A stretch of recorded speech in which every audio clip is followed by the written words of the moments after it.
A short, small lesson 3, sort of, I guess you'd say. We're going to cover what structs rather are and how to use them real quick. Basically, a struct is a combination of several other data types, and you basically use them as just a collection to return and save. I don't want to say save values, but to keep a group of related variables together. Yeah, it works. So the way you declare a struct is before you use it in your main program. You start off by specifying its data type as a struct, rather. Structs can be named whatever you want them to name. For an example, we're going to call ours char_int because it's going to be made up of a character. This is just a variable name. I'll call it C. This doesn't have to be C.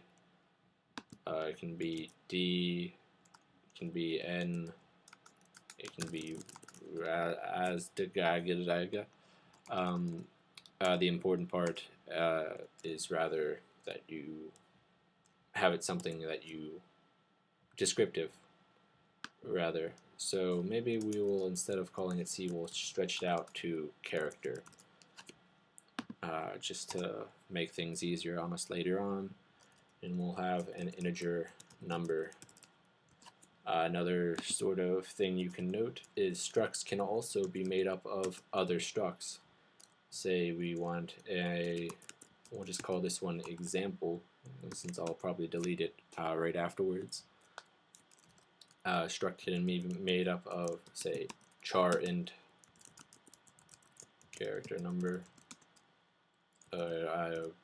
boolean e double d.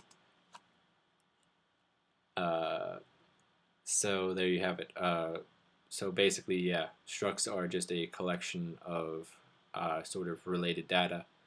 Their main, I don't want to say main use, they make return types for functions a lot easier. Say you have this convert char to int function that we wrote in the previous lesson. Now we'll make our own. Say you have some function that, oh wow, I really should have thought up of an example. Basically, you can have, now that you've declared what char_int is made up of, you can have it as a return type for a function. So we'll call this example function. We will have its parameters be some character C and some integer number.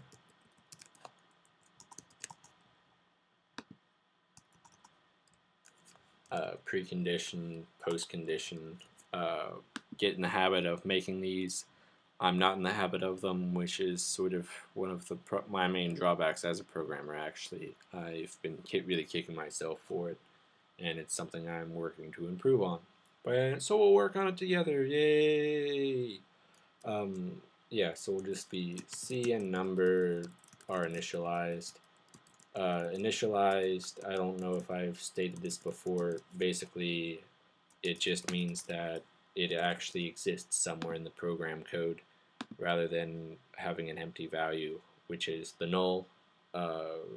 Sometimes might see an error null pointer. That doesn't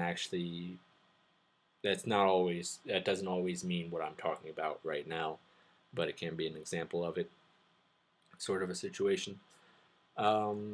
Returns char_int, which is actually, these are some really bad pre and post conditions because I don't really have an example. Okay, so say you're given a character and a number. We'll just increment through. We'll say char_int a, just as a placeholder for a variable name. A dot character is actually selecting the this sort of space in memory, and you set that equal to, we will call it C. What will we call it? Yeah, we'll say C plus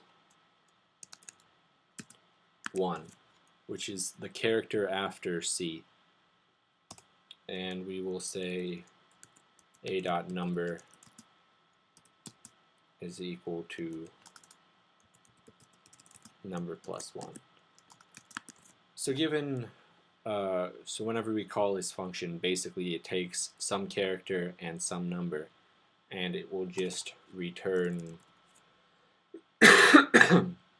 excuse me, and it'll return a struct whose components are a character and a number that are both one higher than what we gave it.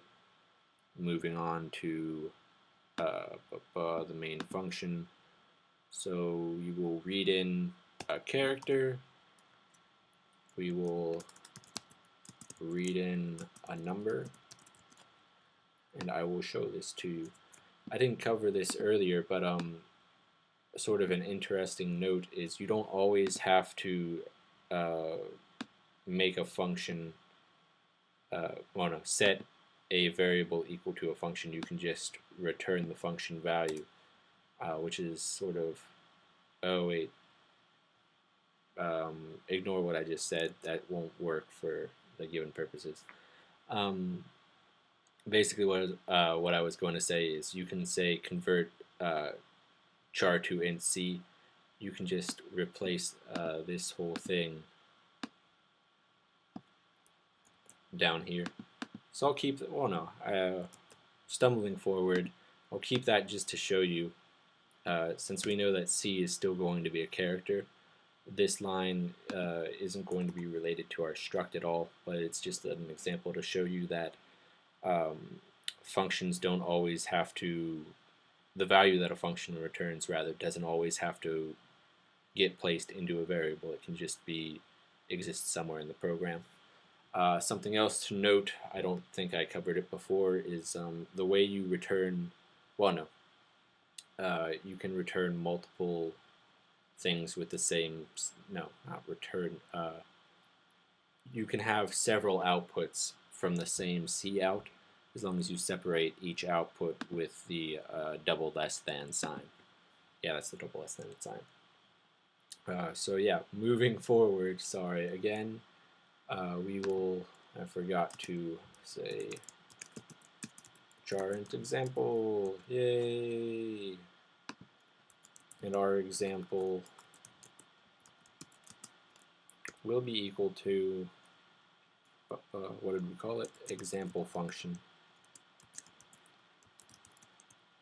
with the parameters of C and number. These parameters are going to be the inputs that we give it, and just a little space there to make things look nice. Sort of a little side note. Oh yeah, you'll see me use this /n. Basically, this just inserts a new line. A new line is this extra space you see here. I use it a lot to just yeah, excuse me. I use it a lot, basically just so that your data doesn't get clumped together and you can see each unique part. The reason is this, if this is red, if you didn't catch it, is I actually misspelled the name. See, now it's fine. This is because I haven't finished typing this sentence. Okay, so we will say output the character.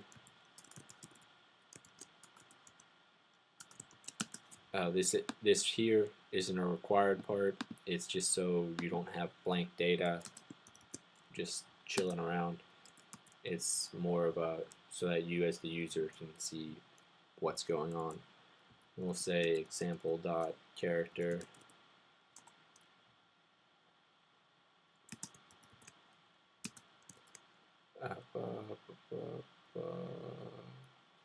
Yeah, you saw this go green and then shift back to the regular thing. I'm not exactly sure why it's doing that. NetBeans is a little awkward today. Might be because I'm running the video. Who knows for sure? Not me, that's who. Uh, anyway, number example dot number is what I called them, right? I called them character number. I did. Okay, so we are going to run this little program.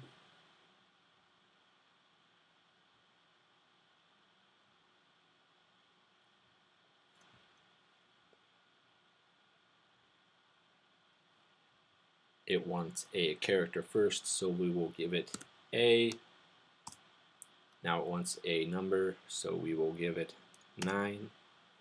And theoretically, if I hit this next button, can you guess what's going to happen? It should output character colon space B number colon space 10.